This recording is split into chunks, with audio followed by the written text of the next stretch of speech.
My name is EDFX348 and I am studying to be a high school teacher with a major in mathematics. I have currently finished my placement in Kingsgrove North High School. Within this placement, I have gained heaps of experience when it comes to teaching students. Some experiences were gained with ease while some were a struggle as difficulties occurred within the classroom. One experience I struggled with was managing classroom behaviour within a classroom. I was teaching a low-level Year 9 class and was unable to control the class. Students were not responding to my directions within the classroom. Here is me, and I would instruct students at one table to not talk. Then another table would start to talk.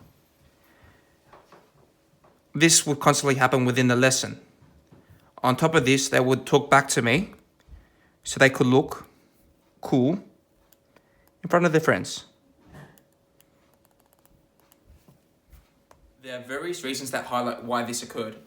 It was the final period on Friday and students were excited for the weekend. Another reason is students did not enjoy the topic as it was a dry mathematics topic. However, this is me looking at excuses as to why I struggled to teach the class and not to focus on what I could have done differently to ensure students are cooperating and being responsive within the classroom. Looking back at what I did, I was trying to talk over the students. This led to me talking at a higher note. Students saw this, that I was not addressing the problem, and continued to talk at a higher level. Eventually, I decided to talk to the class and ask them to be quiet. However, I was not specific and patient enough with my approach. I only spoke for 2 minutes and directed my instructions to some of the students. By me doing this, I did not follow any of the Australian professional standards. I did not follow the APST 4.3.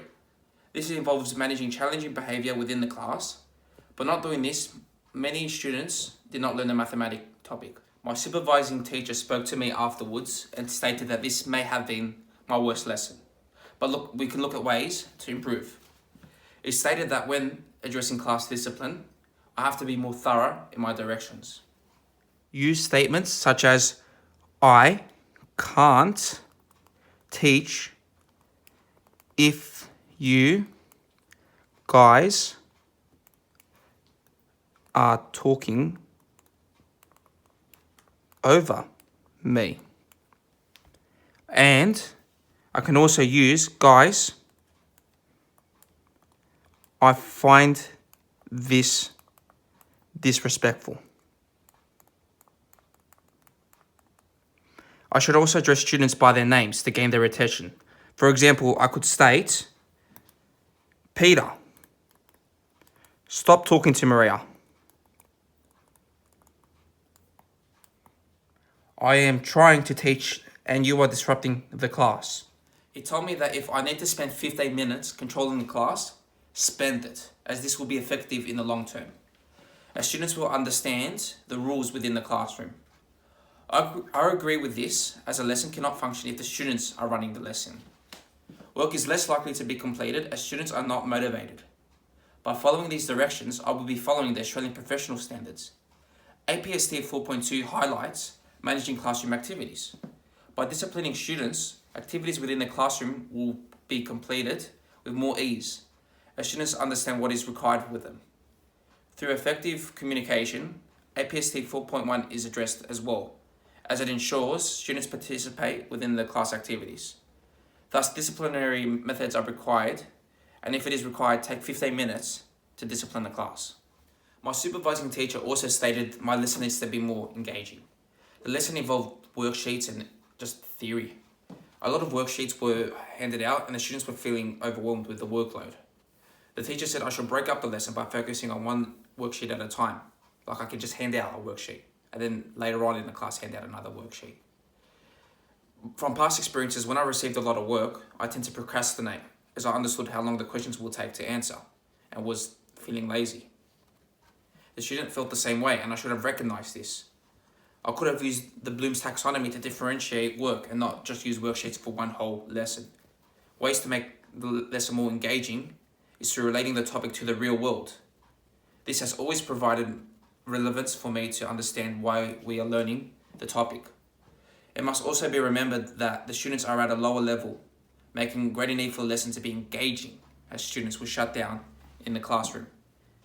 They have always grown with the belief that they cannot do mathematics, but by making the mathematics more engaging at a more basic level, students will understand the concepts and will change their perceptions of mathematics. In the long term, they will not fear solving mathematical questions. The teacher also stated to give opportunities for each student within the classroom to answer a question. We can see this feedback on the lesson plan. There were comments on the lesson plan such as, when going through homework, if students get the wrong answer, clarify what they did wrong. We can also see other ways that the teacher thinks that I could have explained the question. But there wasn't only disadvantages to there's criticisms on the lesson plan, but also benefits of what I did. This sounded correct, as each student would be addressed, making students aware that their turn to answer a question can arrive. It also addresses APST 4.1, as a student is given an opportunity to participate in the class by answering the question. I spoke to other teachers to determine what they do when they have to deal with troublesome children. One teacher's strategy was moving students within the classroom. Without their peers to provide support for their actions, they will focus on what was being displayed on the board. I believe this is true, as I remember back at school how much difference a classroom with seating arrangements would affect the productivity. Teachers would use this when they were struggling to follow APST 4.3, as they couldn't control the class. However, I don't fully agree with this, as students may lose motivation within the classroom and purely just learn like robots. Theories like Vygotsky highlight how social interaction plays a big part within the classroom. This is not utilised if there are seating arrangements. I agreed with the teacher's statements and implemented them within my next class. The next lesson started with a recap of last lesson. I addressed the behaviour concerns and how I would not tolerate what occurred in the previous lesson. Then I separated students to new seating arrangements. Then we had a good class, with students learning the topics. I did not limit social learning, as I rearranged students in a way that they still have a peer to talk and work with, and together to understand the mathematical principles. My lessons were broken up as seen on the next lesson plan. Students received one worksheet at a time and only had to complete questions within a time limit, giving them breaks and allowing me to explain the solution. This allows students to not feel overwhelmed. Overall, this was a successful placement, as I have gained a thorough experience and I feel more confident to teach students now.